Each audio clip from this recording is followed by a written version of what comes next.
одоо импортын татвар манай тамхины зах зээл чи юусэн импортоос шууд хараад импортлогч улс те.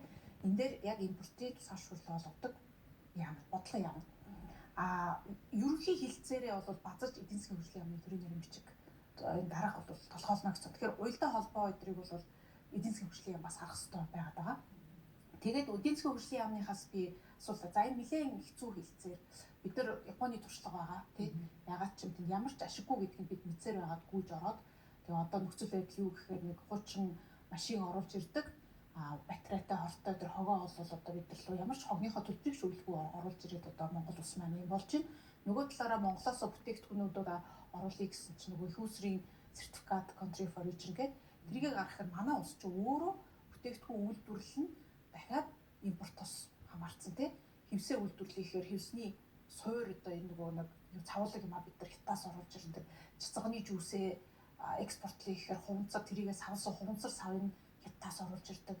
Өөрсдийн дотоодын бүтээгдэхүүнүүд юм байна. Зарим одоо тэр баглабод бол одоо юмнууд нь бусад улсаас хамааралтай байхад тэр нөгөө нэг их усрын сертификатын шалгуурыг даачдахгүй. Тэгээд тэр нарийн юмнуудыг тий гарал үүслийн тий. Бид нарийн юмнаа ерөөсө хараагүй. Тэрнээсээ олж алдсан.